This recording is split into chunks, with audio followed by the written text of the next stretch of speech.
Assalamualaikum warahmatullahi wabarakatuh. Salam sehat selalu. Baiklah, pada hari ini Ibu akan menjelaskan materi mengenai konsep dasar belajar dan pembelajaran. Di sini nanti kita akan menjelaskan mengenai kegiatan belajar, kemudian menjelaskan mengenai kegiatan pembelajaran. Konsep dasar belajar, bagaimana nih peran seorang guru ini sangat dituntut sekali membuatkan suatu iklim belajar itu dalam kondisi yang menyenangkan, di mana kondisi atau iklim pembelajaran itu dikemas sedemikian rupa sehingga pembelajaran atau proses pembelajaran itu dapat berjalan dengan menyenangkan, efektif, dan efisien. Pengertian atau definisi daripada belajar itu banyak sekali ya, terutama oleh para ahli. Ada yang menyatakan bahwa proses yang dilakukan oleh manusia untuk mendapatkan aneka ragam kompetensi, skill atau attitude. Jadi di sini proses belajar itu bagaimana kita memiliki sebuah kemampuan, kemudian memiliki sebuah skill atau keahlian, dan bagaimana dituntut juga sebuah perilaku atau sikap. Ada yang menyatakan bahwa Fontana, belajar itu adalah suatu proses perubahan yang relatif tetap dalam perilaku individu sebagai hasil dari pengalaman. Jadi terjadinya suatu perubahan karena diberinya sebuah pengalaman. Kemudian ada juga menyatakan suatu perubahan dalam kemampuan yang bertahan lama dan bukan berasal dari proses pertumbuhan. Jadi ini belajar ini adalah perubahan, bukan pertumbuhan ya. Jadi diberinya sebuah pengalaman sehingga terjadilah sebuah perubahan. Maka belajar ini dapat didefinisikan sebagai proses atau usaha yang dilakukan oleh tiap individu untuk memperoleh suatu perubahan tingkah laku dalam bentuk pengetahuan, keterampilan maupun sikap, dan nilai-nilai yang positif sebagai pengalaman untuk mendapatkan sejumlah kesan dari bahan yang dipelajari.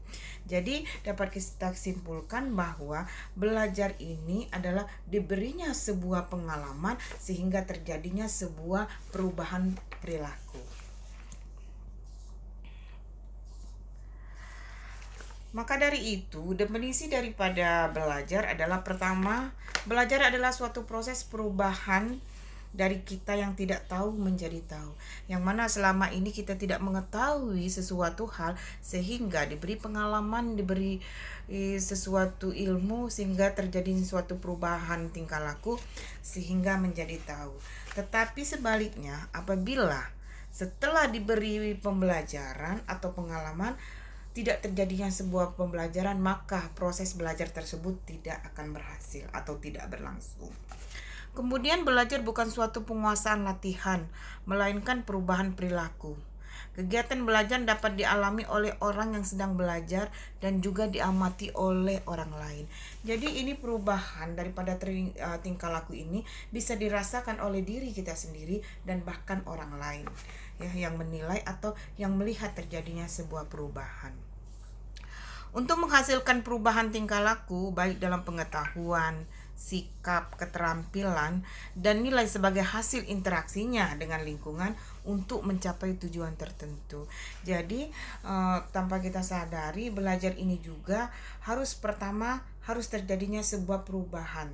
Yang kedua harus memiliki sebuah tujuan. Kemudian yang ketiga adalah perubahan yang terjadi itu dapat dinilai atau diamati oleh orang lain.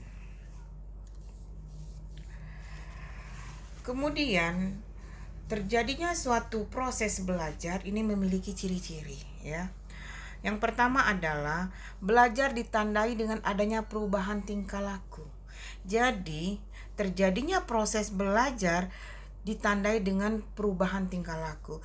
Sehingga apabila tidak terjadinya perubahan tingkah laku, maka tidak dikatakan ya bahwa terjadinya proses belajar.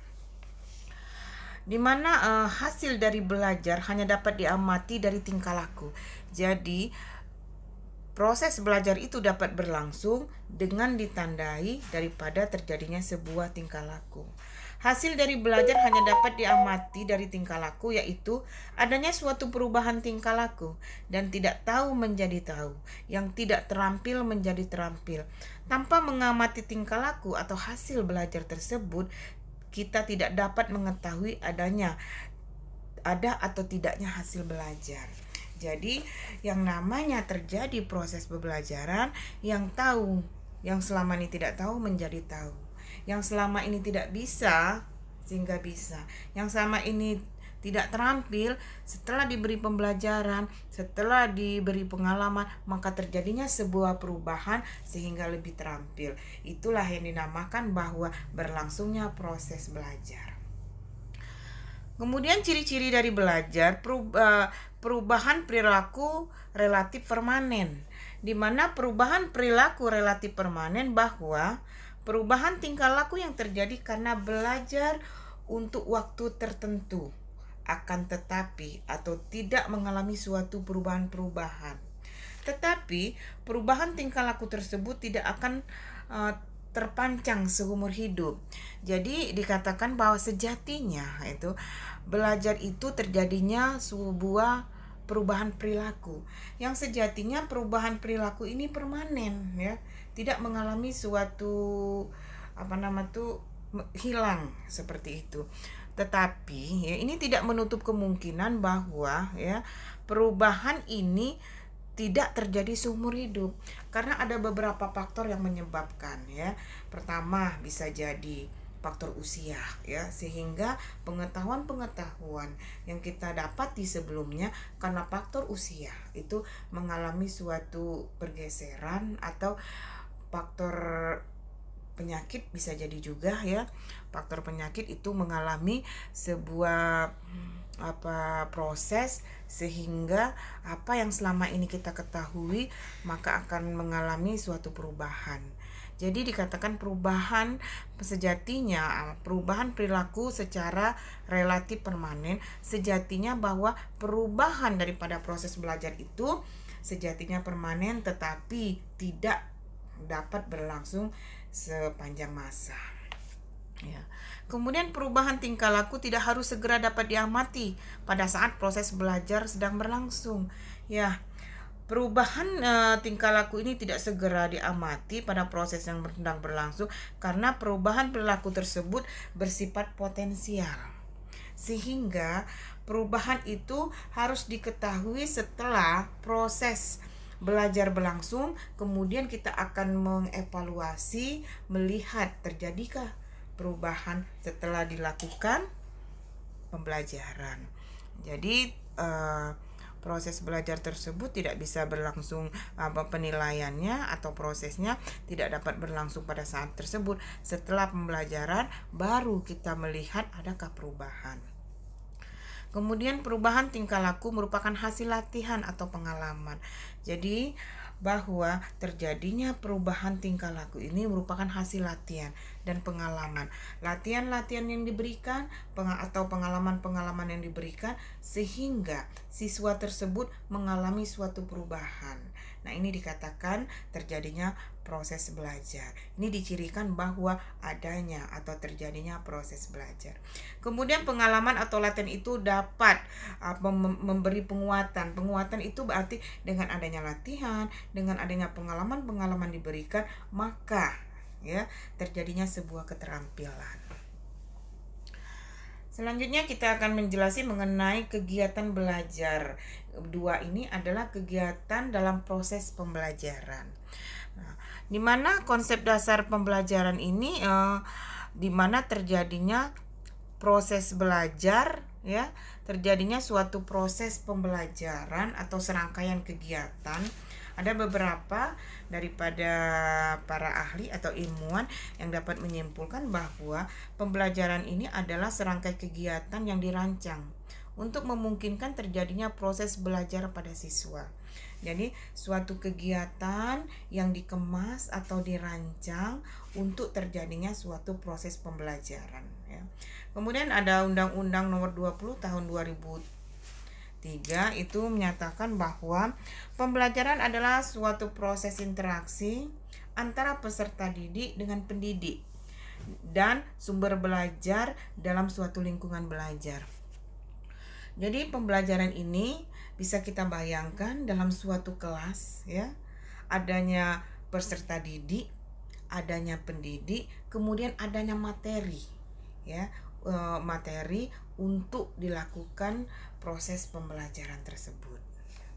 Kemudian ada juga Dimyati dan Mujiono menyatakan bahwa pembelajaran adalah aktivitas pendidik atau guru secara terprogram melalui desain instruksional agar peserta didik ini dapat belajar secara aktif dan lebih menekankan pada sumber belajar yang disediakan. Ya, ini pada prinsipnya sama ya. Pendapat-pendapat para ahli ini pada prinsipnya sama, sehingga dapat disimpulkan bahwa pembelajaran ini adalah upaya untuk membantu seseorang atau sekelompok orang sedemikian rupa dengan maksud supaya di samping tercipta proses belajar juga sekaligus supaya proses belajar ini jadi lebih efektif dan efisien. Jadi bagaimana ini tugas seorang guru atau peran oleh guru ya dalam melaksanakan proses pembelajaran ini, memberi kondisi atau mengiklimkan kondisi tersebut sehingga pembelajaran ini dapat berjalan dengan menyenangkan, pembelajaran ini dapat berjalan dengan efektif, efisien, dan dapat tercapai tujuan daripada proses pembelajaran tersebut. Komponen dalam pembelajaran. Dalam proses pembelajaran ini ada beberapa komponen ya. Ada beberapa komponen yang terlibat ya. Sudah saya katakan tadi ya, dalam suatu kelompok ya, menjalankan suatu proses pembelajaran, ada komponen-komponen yang terlibat dalam proses pembelajaran tersebut ya. Dimana dalam kegiatan pembelajaran merupakan kegiatan yang melibatkan beberapa komponen. Yang pertama adalah siswa, di mana siswa ini adalah seseorang yang bertindak sebagai pencari atau penerima dan menyimpan isi pelajaran yang dibutuhkan untuk mencapai tujuan. Jadi siswa ini bisa dikatakan adalah seseorang peserta didik ya, di mana siswa inilah yang akan mencari, menerima, dan menyimpan isi pembelajaran yang dibutuhkan untuk mencapai tujuan tertentu oleh seorang guru. Kemudian komponen dalam pembelajaran tersebut ada juga namanya guru. Guru ini adalah pendidik. Siswa tadi peserta didik, kemudian ada guru sebagai pendidik.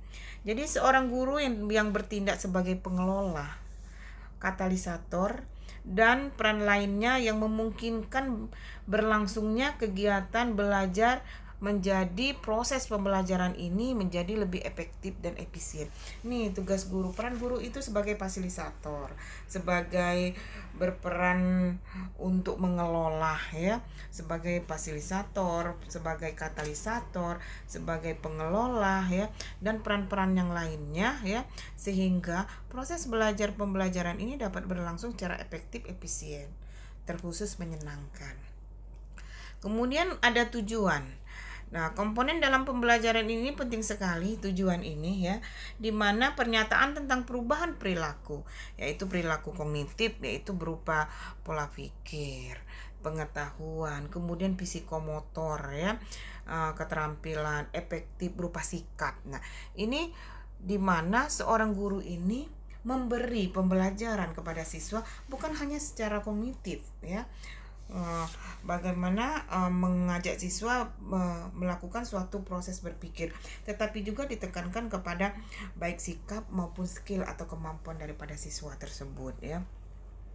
Maka yang diinginkan terjadinya suatu siswa setelah mengikuti proses pembelajaran ini akan mengalami suatu perubahan, baik perubahan kognitif, psikomotor maupun afektif. Nah, ini peran guru ya. Kemudian yang keempat adalah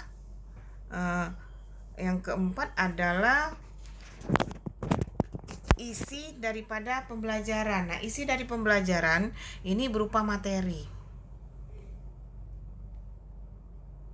Isi dari pembelajaran ini berupa materi ya. Segala informasi berupa baik itu fakta, prinsip, dan konsep yang diperlukan untuk mencapai tujuan. Jadi isi pembelajaran adalah materi yang dikemas ya, dikemas oleh seorang guru sehingga tujuan dari pembelajaran ini dapat tercapai. Kemudian adanya namanya metode ya. Metode ini adalah cara yang teratur untuk memberi kesempatan kepada siswa untuk mendapatkan informasi yang dibutuhkan mereka dalam mencapai tujuan.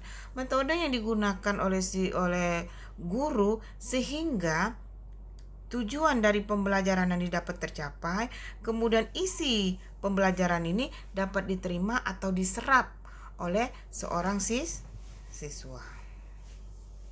Nah, jadi metode ini bisa ditentukan oleh guru tersebut, bisa metode ini yang berpusat kepada siswa atau metode ini yang berpusat kepada guru. Ini tergantung daripada materinya. Jika materi itu lebih cenderung menjelaskan atau ceramah, dia lebih cenderung berpusat kepada guru. Tetapi kalau materi yang dipelajari adalah berupa pengalaman ya. Jadi pengalaman atau yang menuntut keaktifan siswa, maka metode yang digunakan adalah pendekatan kepada siswa ya. Nah, hal ini peran seorang guru, bagaimana guru menentukan metode dan bagaimana guru merangkai atau metode mengolah model pembelajaran sehingga penerapan model pembelajaran yang diberikan kepada siswa yang dikemas dalam materi pembelajaran tadi dapat diterima oleh siswa dengan baik sehingga tujuan daripada pembelajaran ini dapat tercapai. Ini yang terakhir adalah evaluasi. Jadi komponen-komponen pembelajaran ini siswa sebagai peserta didik, guru sebagai pendidik mengalami sebuah interaksi. Pada saat interaksi tersebut adanya suatu tujuan pembelajaran, adanya materi atau isi dari pembelajaran yang dikemas dalam sebuah metode pembelajaran, maka terakhir yang akan kita dapatkan adalah hasil ya. Evaluasi ini adalah penilaian ya, penilaian bagaimana proses pembelajaran tersebut berjalan baik atau tidak, efektif atau efisien atau tidak, seperti itu. Jadi evaluasi ini adalah cara tertentu yang digunakan untuk menilai suatu proses dan hasil daripada pembelajaran tersebut. Apakah berhasil atau tidak seorang guru ya, seorang guru dalam proses pembelajaran tersebut. Hasilnya itu tadi menilai akademiknya, kemudian menilai proses daripada pembelajaran tersebut. Nah, di sini dalam komponen kegiatan pembelajaran tersebut ya, walaupun melibatkan beberapa komponen, tetapi peran seorang guru dalam proses belajar dan pembelajaran ini sangat ditentukan, sangat ditekankan atau sangat berperan sekali. Yang pertama, guru ini harus menyediakan situasi eksperimental untuk memfasilitasi penemuan anak. Peran guru di sini adalah mengamati setiap kegiatan yang dilakukan oleh anak tanpa membatasi kegiatannya, akan tetapi guru tetap memberi dukungan serta memfasilitasi perkembangan anak. Di sini peran guru adalah sebagai pembimbing dan mengarahkan ya, memfasilitasi sehingga kegiatan anak dalam proses penerapan atau dalam proses penerimaan pembelajaran atau dalam proses mengikuti kegiatan pembelajaran itu dapat berjalan efektif dan efisien. Yaitu tadi guru membimbing ya, baik itu siswa-siswa yang mengalami kesulitan dalam pemahaman, kesulitan dalam pembelajaran, kemudian guru mengarahkan ya, mengarahkan disesuaikan dengan tujuan daripada pembelajaran. Kemudian peran guru ini adalah mengarahkan pembelajaran pada kekuatan yang dimiliki oleh anak serta tetap memberikan tantangan. Jadi anak ini diarahkan supaya anak ini tahu nih bagaimana pemahaman dalam proses pembelajaran tersebut. Tetapi ini anak harus diberi tantangan supaya apa? Ini supaya terjadinya semangat atau motivasi yang dilakukan oleh guru untuk siswa ini, sehingga guru ini siswa ini tertantang atau termotivasi untuk mengikuti kegiatan pembelajaran. Di mana dalam hal ini guru berperan untuk selalu memberikan arahan sesuai dengan kekuatan anak. Tetapi dalam pembelajaran yang berlangsung, guru tetap memberi tantangan pada siswa agar siswa mampu memupukkan rasa percaya diri yang dimiliki. Jadi ini penguatan kemampuan, penguatan pemahaman anak dengan memberikan sebuah tantangan dalam proses pembelajaran, sehingga menumbuhkan rasa percaya diri yang dimiliki oleh anak tersebut atau oleh siswa. Kemudian guru harus menciptakan suasana eksplorasi aktif dan mendukung perkembangan anak, di mana peran guru adalah memberi keberanian kepada anak agar mampu bereksplorasi dengan dunia dan sekelilingnya dengan selalu memberikan dukungan serta menghilangkan keterikatan anak. Nah, di sini peran guru menciptakan suasana supaya anak ini lebih aktif, bahwa anak ini mengeksplorasi kemampuan yang dimiliki anak sehingga anak ini aktif dalam kegiatan pembelajaran tersebut dan memberikan tingkat kepercayaan yang tinggi sehingga anak ini berani menunjukkan kemampuan yang dimilikinya. Nah, di sini ada manfaat pembelajaran karakteristik belajar dan pembelajaran guru. Manfaat mempelajari karakteristik ini, maksud dari karakteristik ini memiliki ciri khas. Jadi dalam proses pembelajaran, bagi seorang guru itu harus memiliki karakteristik atau memiliki ciri khas dalam proses pembelajaran tersebut. Yaitu manfaat dari menerapkan suatu proses pembelajaran karakteristik atau memiliki ciri khas itu, yang pertama guru tidak hanya menekankan kognitif di mana peran guru tidak hanya membuat siswa itu memiliki sebuah pengetahuan dalam proses berpikirnya. Jadi kita seorang guru itu tidak hanya membuat siswa itu membantu dalam proses berpikirnya, baik itu sebuah ilmu pengetahuan tetapi peran guru juga untuk mengaktifkan menekankan kepada pembelajaran secara efektif dan pembelajaran secara psikomotor, di mana afektif ini yaitu kita tidak hanya menekankan bahwa membantu siswa dalam proses berpikir untuk memperoleh pengetahuan, tetapi juga kita akan melatih siswa yaitu memiliki suatu keterampilan atau skill, kemudian membentuk karakteristik siswa sehingga siswa itu dapat berperilaku dan sikap yang lebih baik. Kemudian guru tidak hanya mengajar. Jadi ini saya tekankan sekali guru menjadi seorang guru itu bukan hanya mengajar atau mentransferkan ilmunya sehingga ilmu tersebut diadopsi oleh siswa. Tetapi ini guru juga harus memberikan nilai-nilai atau membentuk sebuah karakter daripada siswa. Jadi guru ini tugasnya pembentukan karakter, bukan hanya mengajar tetapi juga mendidik. Nah, di sini mendidik itu dengan cara membentuk karakter. Di mana karakter ini penting sekali karena karakter ini adalah nilai-nilai perilaku manusia yang berhubungan dengan Tuhan, pada diri sendiri, bagaimana dia menghargai dirinya sendiri, bagaimana dia menghargai manusia, sesama manusia, bagaimana dia menghargai lingkungannya, dia harus bertanggung jawab atas lingkungannya, kebersihan lingkungannya, dan bagaimana dia menumbuhkan rasa kebangsaannya, rasa kecintaannya terhadap bangsa Indonesia, jiwa nasionalisme.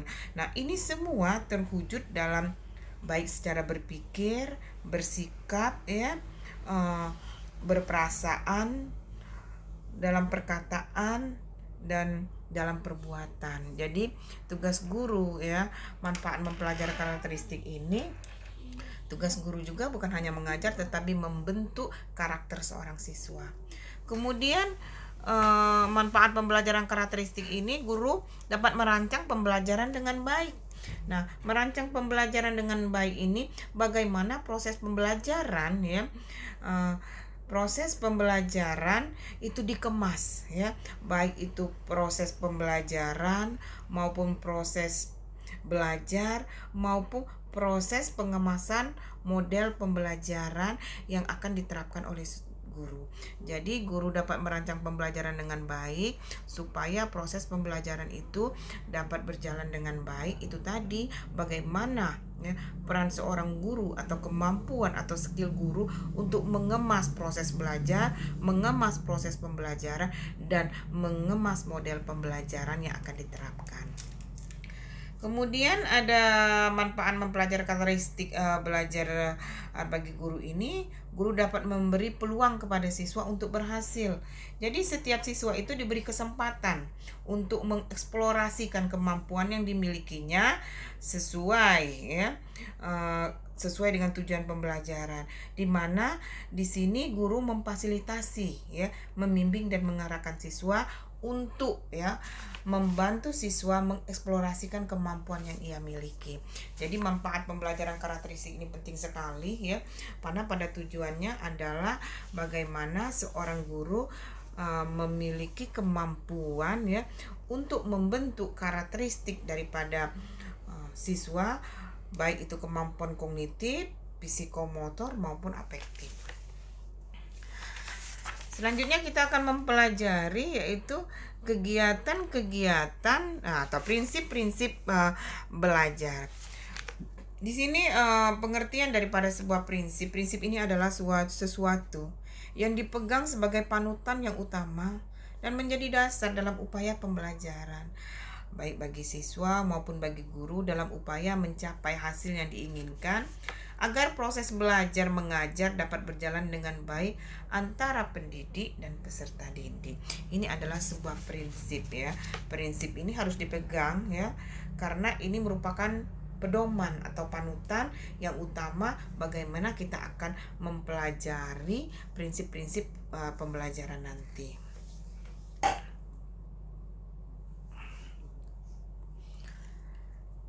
Definisi pengertian prinsip belajar, kita ketahui tadi belajar adalah diberi sebuah pengalaman sehingga mengalami suatu perubahan perilaku ya. Jadi pada prinsipnya ya, prinsip belajar ini adalah suatu hubungan yang terjadi antara peserta didik dengan pendidik agar siswa mendapat motivasi belajar yang berguna bagi dirinya sendiri.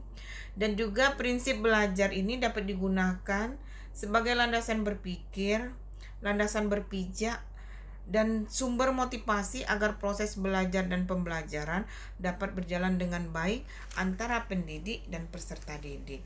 Ini prinsipnya ya, yang paling utama yaitu adanya motivasi yang diberikan oleh guru sehingga siswa termotivasi untuk melaksanakan proses pembelajaran. Prinsip belajar adalah hal yang penting harus dilakukan oleh guru dalam pembelajaran sehingga hasil yang diharapkan dapat tercapai. Hasil yang diharapkan dapat tercapai, tujuan dari pembelajaran itu dapat tercapai juga. Di mana prinsip ini juga akan mengarahkan guru agar mereka dapat menjadikan siswa mereka aktif dalam proses pembelajaran. Dengan menerapkan prinsip-prinsip belajar, guru dapat mewujudkan tujuan pembelajaran yang dirumuskan dan siswa dapat terbantu dalam mencapai hasil belajar yang maksimal. Ya, di PACE menyebutkan beberapa hal yang dapat dijadikan sebagai kerangka dasar dalam penerapan prinsip-prinsip belajar ya dalam proses pembelajaran. Siswa adalah subjek. Nah, di sini siswa adalah subjek.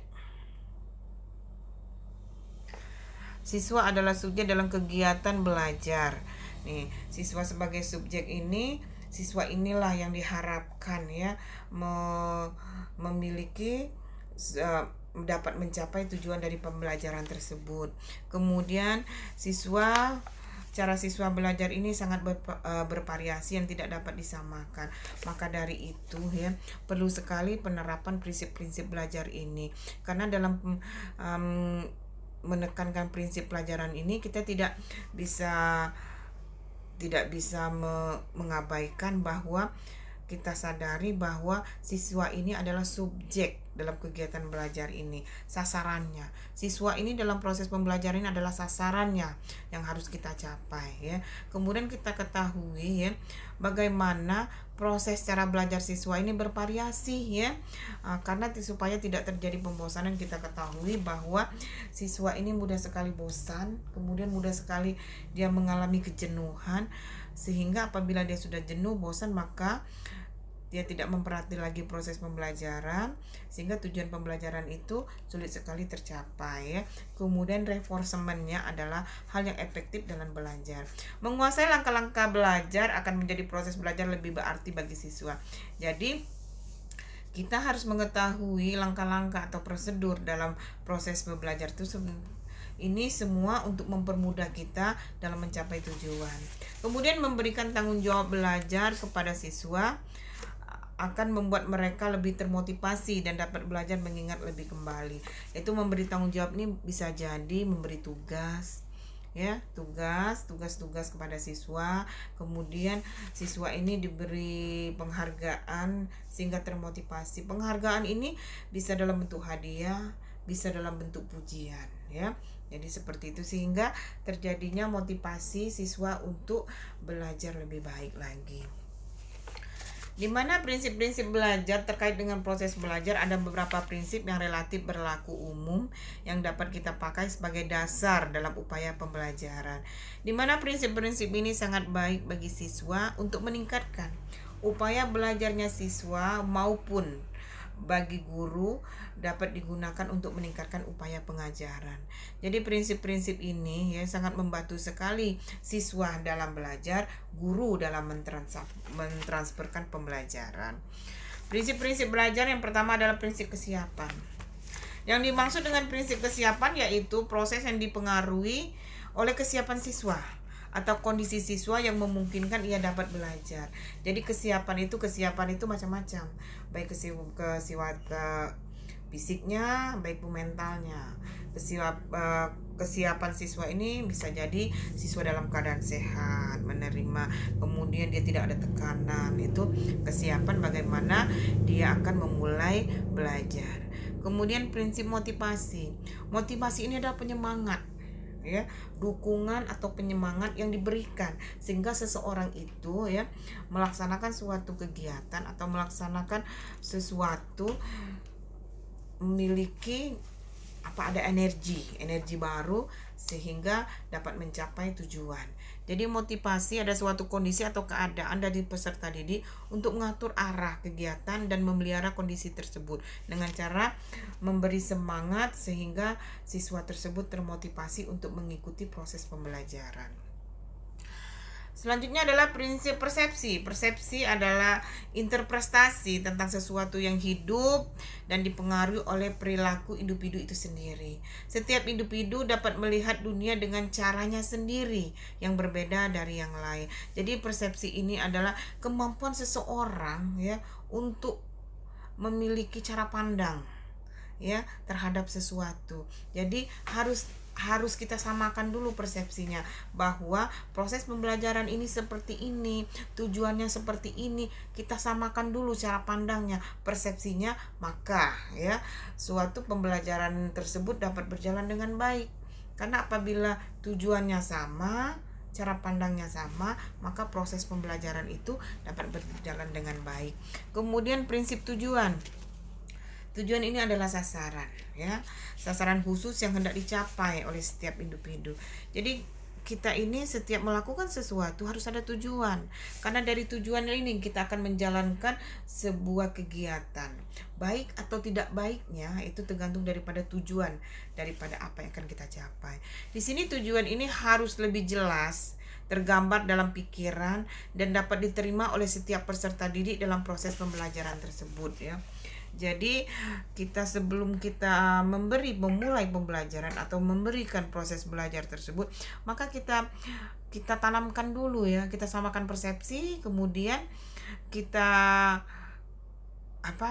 jelaskan di tujuannya, supaya dengan persepsi yang sama maka tujuan yang akan dicapai itu akan lebih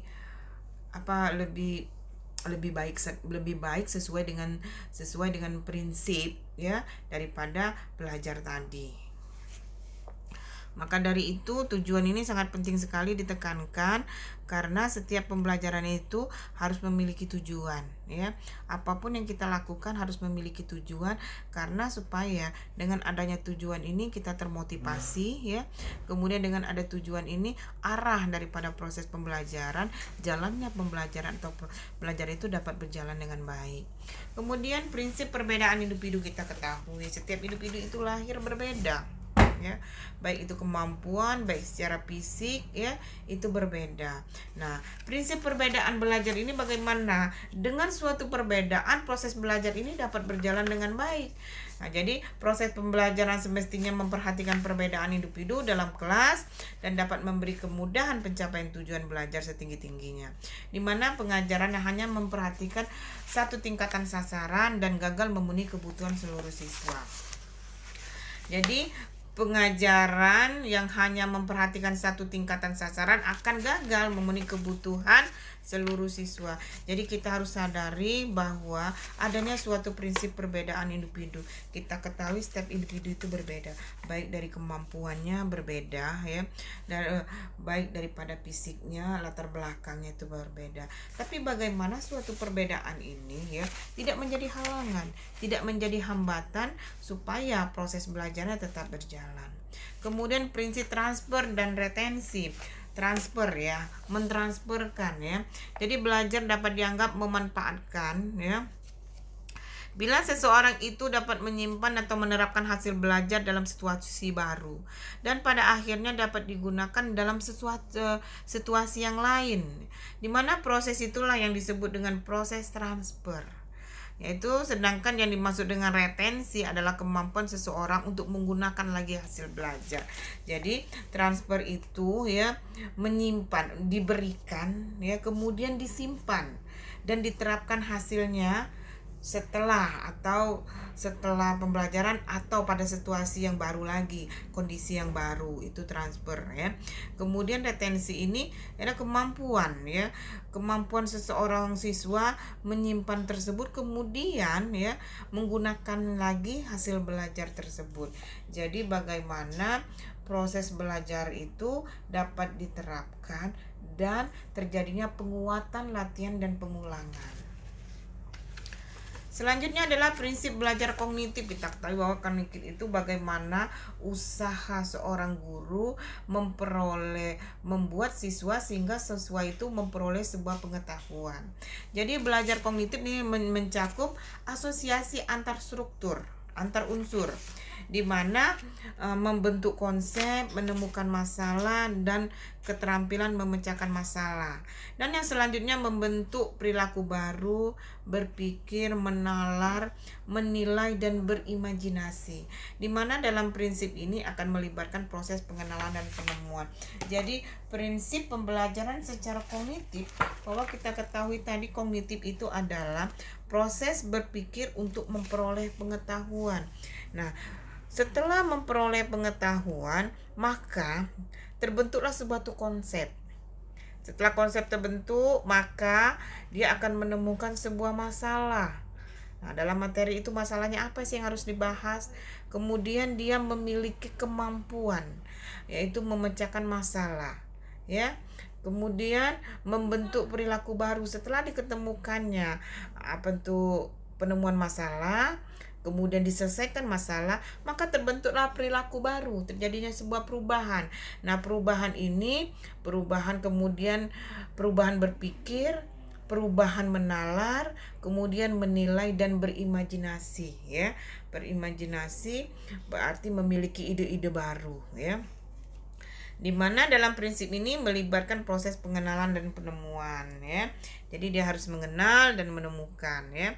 Selanjutnya adalah prinsip belajar afektif. Nah, prinsip ini kognitif, ini sebuah pengetahuan, ya. Kemudian efektif. Nah, di mana efektif sikap atau perilaku.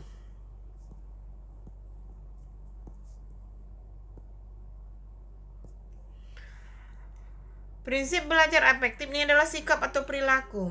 Jadi belajar afektif akan mencakup beberapa unsur, yaitu nilai emosi, ya. Nilai emosi, nilai dorongan, minat dan sikap. Di mana prinsip belajar afektif seseorang akan menemukan bagaimana ia menghubungkan dirinya dengan pengalaman baru. Jadi prinsip belajar afektif ini setelah diberikan pembelajaran, setelah diberikan pengalaman, sehingga terjadinya perubahan sikap, terjadinya perubahan perilaku, terjadinya bisa menilai emosi yang selama ini temperamen, mudah marah, ya. Nah, anak ini setelah diberi pengalaman-pengalaman, dia akan lebih menekan, ya. Kemudian termotivasi, ya, sehingga anak ini berminat, ya, memiliki sikap yang baik, ya, seperti itu.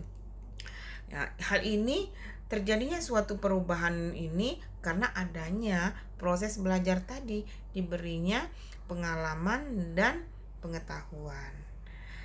Oke, prinsip belajar psikomotor. Nah, psikomotor ini skill atau keahlian, ya.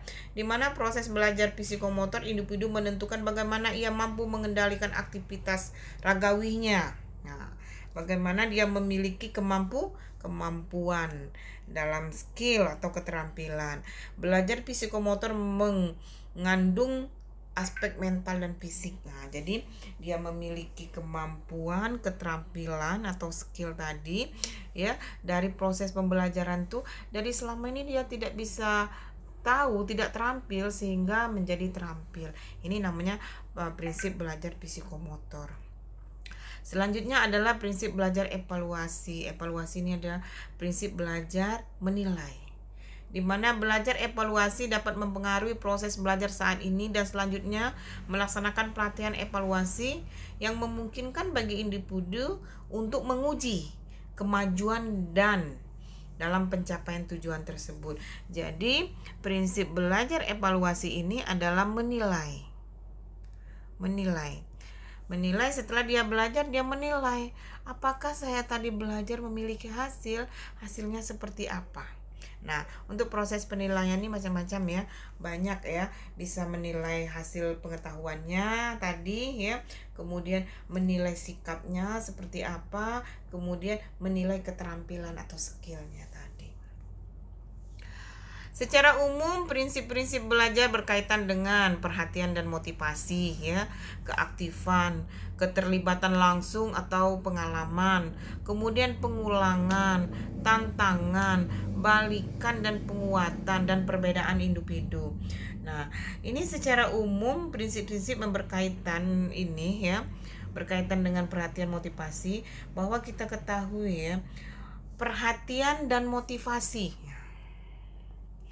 Perhatian dan motivasi ini mempunyai peran yang sangat penting dalam kegiatan belajar terkhusus peserta didik, di mana perhatian dalam proses belajar akan timbul pada siswa apabila bahan pelajaran sesuai dengan kebutuhannya. Jadi yang perlu diperhatikan prinsip belajar ini, perhatikan dan motivasi. Perhatikan, ya. Perhatikan di sini bagaimana, ya, materi yang diberikan oleh seorang guru itu memenuhi kebutuhan anak, gitu, atau kebutuhan peserta didik sesuai dengan tingkatannya, sesuai dengan kemampuan siswanya, sesuai dalam pengemasannya, ya. Tuh. Dimana apabila perhatian ini tidak terjadi pada siswa, maka siswa ini perlu dibangkitkan lagi perhatiannya. Jadi kalau siswa ini biasanya mengabaikan perhatiannya terhadap proses pembelajaran ini karena apa? Dia ngerasa ini saya tidak butuh, ya. Dia ngerasa ini saya tidak nyaman dengan pembelajaran ini, ya. Jadi hal seperti itu yang harus kita bantu adalah bagaimana membangkitkan perhatian siswa tersebut dalam proses pembelajaran ini. Selain itu juga perhatian yang digunakan sebagai pemusatan energi psikis, ya, pikiran dan perasaannya. Ini perhatian ini berhubungan dengan pikiran, ya, sehingga dia pikirannya kemana-mana, proses pembelajarannya kemana-mana. Jadi bagaimana siswa ini terpusat dalam proses pembelajaran tersebut, maka, ya, perlu sekali kita mencuri perhatian daripada siswa tersebut, ya. Nah, hubungannya dengan perhatian ini biasanya itu pikiran dan perasaan, ya, terhadap sesuatu objek atau sesuatu materi yang kita ajarkan, ya. Makin berpusat perhatian pada pelajaran. Jika siswa itu berpusat perhatiannya pada pelajaran atau pembelajaran yang sedang berlangsung, maka proses belajar tersebut akan semakin baik dan hasilnya akan semakin baik juga, sehingga tujuan pembelajaran itu dapat tercapai. Oleh sebab itu, tugas guru harus selalu berupaya agar perhatian siswa itu terpusat pada pembelajaran tersebut. Ini bagaimana ya gayanya, bagaimana strategi, metode yang digunakan guru sehingga bisa mencuri perhatian siswa, sehingga siswa itu terpusat perhatiannya pada proses pembelajaran tersebut ya. Kemudian di samping itu juga, di samping perhatian yang sangat penting sekali dalam proses pembelajaran ini juga penting sekali, tak kalah pentingnya adalah motivasi, penyemangat atau dorongan ya. Di sini motivasi ini mempunyai peran yang sangat penting dalam kegiatan belajar antara peserta didik dengan pendidik ya. Karena motivasi ini adalah tenaga ya yang menggerakkan dan mengarahkan aktivitas daripada siswa ini ya. Dimana motivasi ini juga mempunyai tujuan yang merupakan salah satu tujuan dalam proses belajar ya. Karena apa? Motivasi ini merupakan salah satu faktor ya, seperti halnya intelijensi dan hasil belajar sebelumnya dapat menentukan keberhasilan siswa, terkhusus yaitu di bidang pengetahuan, nilai-nilai dan keterampilan. Jadi perhatian ini erat sekali dengan motivasi ya. Jadi antara perhatian dan motivasi ini tidak bisa dipisahkan. Ini merupakan satu kesatuan. Apabila siswa termotivasi, maka ia akan memberikan perhatiannya ya. Jika dia memberikan perhatiannya, maka dia termotivasi, bisa jadi berhubungan dengan nilai atau hasil evaluasi. Jadi antara perhatian dan motivasi ini adalah satu kesatuan yang tidak dapat dipisahkan. Siswa termotivasi sehingga dia terpusat dalam proses pembelajaran. Kemudian keaktifan belajar keaktifan dalam belajar. Keaktifan dalam belajar. Dalam setiap proses belajar, siswa selalu menampakkan keaktifan.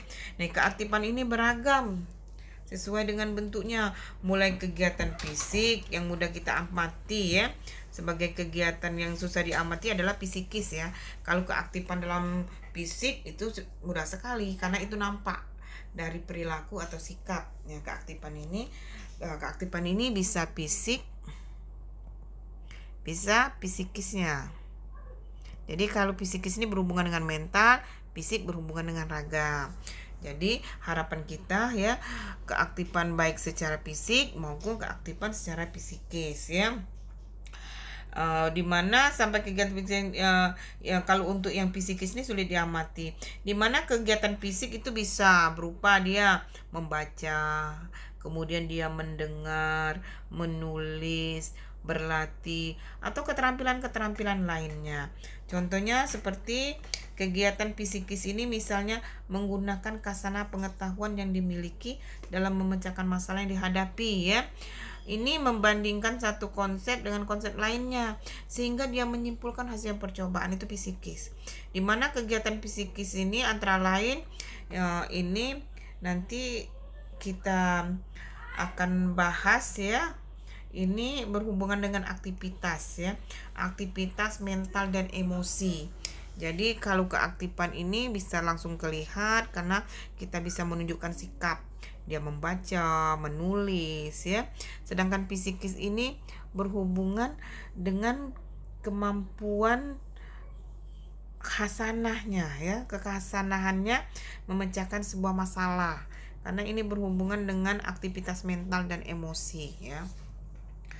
Selanjutnya itu keterlibatan langsung atau pengalaman ya. Dimana dalam belajar ya, kita ketahui melalui pengalaman langsung, siswa tidak sekedar mengamati secara langsung, tetapi dia harus menghayati.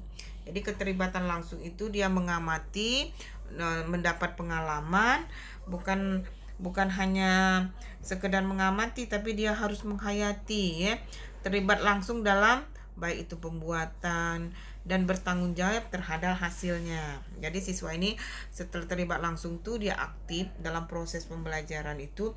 Contohnya misalnya belajar pembuatan tempe. Nah, ini berhubungan dengan skill psikomotor ya. Ini pengalaman ini berhubungan dengan psikomotor, keahlian atau skill, kemampuan dia melaksanakan suatu kegiatan-kegiatan atau keterampilan-keterampilan ya yang bisa langsung ya melibatkan diri, misalnya tadi praktik pembuatan tempe ya. Apabila dia sering melihat kemudian dia melakukan pengalaman-pengalaman ya. Selanjutnya adalah berkaitan dengan pengulangan itu tadi. Ini pengulangan di mana prinsip belajar dengan menekankan perlunya ada pengulangan ini supaya apa? Mempunyai maksud untuk melatih daya-daya, kemampuan-kemampuan pada manusia yang terdiri atas daya pengamatan. Jadi pengulangan ini tujuannya supaya terampil. Pengulangan ini terampil dengan cara diberi latihan-latihan sehingga memiliki suatu keterampilan ya yang terampil ya. Terdiri atas dia mengamati, menanggapi, mengingat, menghayal, merasakan, berpikir dan sebagainya. Dengan mengadakan pengulangan maka daya-daya atau kemampuan-kemampuan dia mengingat, kemampuan yang terampil itu akan berkembang ya. Nah, contohnya itu tadi. Contohnya misalnya kita pisau selalu diasah akan menjadi lebih tajam. Anak-anak diberi keterampilan-keterampilan sehingga dia keterampilan ini akan mumpuni ya. Akan memiliki keterampilan ini lebih, kalau sering diulang-ulang kan anak itu lebih cekatan ya. Kemudian daya yang dilatih dengan mengulang-ulang ini akan menjadi lebih sempurna. Biasanya mengulang ini dia akan terampil, maka hasilnya akan sempurna. Oke. Selanjutnya tantangan ini perlu sekali supaya anak termotivasi. Tantangan ini penting sekali ya, dimana dalam suatu situasi belajar siswa menghadapi suatu tujuan yang ingin dicapai, tetapi selalu terdapat hambatan yang mempelajari bahan pelajaran. Jadi anak ini, tantangan ini pada saat dia mengalami suatu proses belajar biasanya mendapat hambatan-hambatan ya. Ini hambatan-hambatan ini perlu sekali ya, mempelajari hambatan-hambatan sehingga dalam proses belajar mendapatkan hambatan-hambatan, maka timbullah motif untuk mengatasi hambatan tersebut ya, yaitu dengan mempelajari cara-cara untuk menyelesaikan sebuah masalah. Di mana hambatan itu apabila bisa diatasi, artinya tujuan belajar telah tercapai, maka ia akan masuk dalam tujuan yang baru. Jadi tantangan ini penting sekali. Dengan adanya tantangan ya, di mana proses pembelajaran itu ada hambatannya, sehingga siswa ini terpacu, termotivasi untuk menyelesaikan sebuah masalah. Apabila permasalahan itu bisa terselesaikan, berarti tujuan pembelajaran itu sudah tercapai. Maka apabila tujuan pembelajaran telah tercapai, maka kita akan menemukan tujuan-tujuan pembelajaran yang baru ya, dan seterusnya ya. Dan juga apabila anak ini timbul motif yang kuat untuk mengatasi hambatan tersebut dengan baik, maka bahan pelajaran atau materi yang menantang itu dapat dihadapi dengan baik ya. Nah, ini biasanya ada anak-anak yang memang butuh tantangan ya, karena dengan ada tantangan itu dia lebih terpacu, dengan ada tantangan itu termotivasi untuk menemukan sesuatu. Selanjutnya adalah prinsip belajar berkaitan dengan balikan atau penguatan ya. Baikan atau penguatan di mana siswa belajar sungguh-sungguh dan mendapatkan nilai yang baik dalam ulangan atau dalam evaluasi.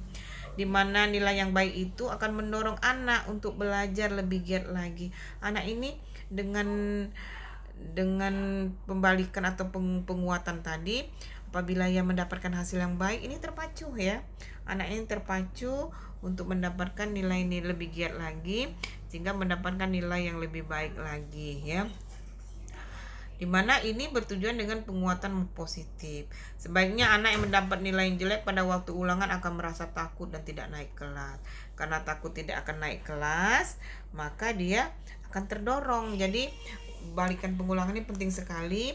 Apabila anak itu berhasil dalam proses penilaian atau evaluasi atau ulangan, maka dia terpacu akan lebih belajar lagi. Maka sebaliknya, apabila anak itu mendapat nilai yang kecil, dia nanti termotivasi untuk belajar kembali karena takut nih, apabila dia memiliki nilai yang kecil maka nanti dia tidak akan naik kelas. Kalau dia tidak naik kelas atau memiliki nilai kecil, maka ada beban moral bahwa takut nanti bisa jadi ditegur atau diingatkan atau mendapat peringatan orang tuanya, seperti itu ya. Ini selanjutnya terakhir adalah perbedaan individu ya. Perbedaan individu ini ya berhubungan dengan siswa yang sungguh-sungguh mendapatkan perbedaan individu ini ya. Pada dasarnya kita ketahui bahwa ya setiap individu, setiap siswa itu memiliki perbedaan, baik perbedaan latar belakang, baik perbedaan kemampuan, karena kita ketahui setiap siswa itu memiliki kemampuan yang berbeda. Ada memiliki kemampuan secara fisik, ada memiliki kemampuan secara akademik.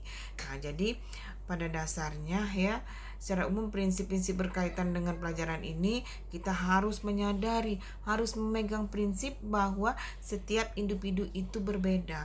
Kalau kita memahami bahwa setiap individu itu berbeda, maka kita memiliki dalam melaksanakan kegiatan belajar dan pembelajaran ini, kita akan mengemas bahwa bagaimana proses belajar, materi yang diajar dapat diterima oleh setiap siswa ya. Baiklah, kesimpulan dari pembelajaran kita pada hari ini adalah prinsip belajar adalah landasan berpikir, landasan berpijak, dan sumber motivasi agar proses belajar mengajar dapat berjalan dengan baik antara peserta didik dan pendidik. Di mana prinsip ini dijadikan sebagai dasar dalam upaya proses pembelajaran baik bagi siswa maupun bagi guru dalam upaya mencapai hasil yang diinginkan. Jadi perlu sekali ya, kesimpulannya kita harus memahami prinsip belajar supaya apa? Proses pembelajaran dapat tercapai dengan baik sehingga tujuan pembelajaran itu dapat tercapai. Selanjutnya, prinsip-prinsip pembelajaran ini adalah hal yang harus diimplementasikan oleh guru dalam seluruh proses pembelajaran dilakukan terhadap siswa, termasuk dalam proses pemilihan dan pemakaian model pembelajaran. Jadi, guru dalam melaksanakan kegiatan pembelajaran harus menerapkan, harus mengimplementasikan prinsip-prinsip pembelajaran yang telah dijelaskan tadi ya, terkhusus ya dalam proses pembelajaran terhadap siswa dan juga dalam proses pemilihan dan pemakaian model pembelajaran. Untuk pemilihan dan model pembelajaran akan kita bahas pada materi-materi selanjutnya. Oke, demikianlah pembelajaran kita pada hari ini ya. Belajar dan pembelajaran, prinsip-prinsip pembelajaran ya. Jika ada pertanyaan atau ada yang perlu kita diskusikan, nanti kita akan diskusikan. Saya tutup pembelajaran pada hari ini dengan mengucapkan wassalamualaikum warahmatullahi wabarakatuh.